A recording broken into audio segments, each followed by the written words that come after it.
দেখুন এই লোকটি নামাজ পড়তেছিল, তখনই তো তার মাছ মারার রশিটি আস্তে আস্তে নিচে যেতে শুরু করে। আরে আজকে তো নামাজ পড়তেছি আর মাছটাও লেগে গিয়েছে। আরে ওইদিকে তাকিয়ে দেখ, মৌলভী সাহেবের হয়তো মাছ লেগে গিয়েছে। ওই জায়গার মধ্যে মনে হইতেছে সব থেকে বেশি মাছ আছে। চল এই মৌলভীকে বাগিয়ে এখানে গিয়ে বসে পড়ি। হ্যাঁ তাহলে চল।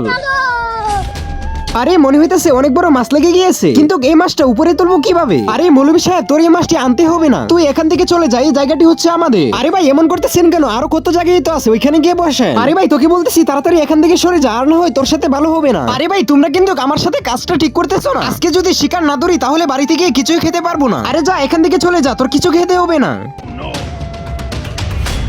আরে অনেক কষ্টের পর একটা মাছ শিকারে ধরা পড়েছিল, কিন্তু ওদের জন্য মাছটা তো ধরতে পারি না। তারপর লোকটি এখান থেকে চলে যায়, কিন্তু তারপর এদের সাথে কি হয় সেটা দেখার আগে, এটা হচ্ছে আল্লাহর নাম, অপরদিকে শয়তানের ছবি। এখানে তোমরা যদি আল্লাহর নামটিকে বেছে নাও তাহলে ভিডিওতে লাইক করে চ্যানেলটি সাবস্ক্রাইব করে দাও, আর যদি লাইক সাবস্ক্রাইব না করো তাহলে মনে করবো তোমরা শয়তানকে ভালোবাসো। তখনই তো এই রশির মধ্যে একটি পাথর বের হয়ে আসে। আরে মনে হইতেছে এটা মৌলবীর বদদোয়ার ফল। চল তাড়াতাড়ি এখনই মৌলবীর কাছে গিয়ে ক্ষমা চাইতে হবে।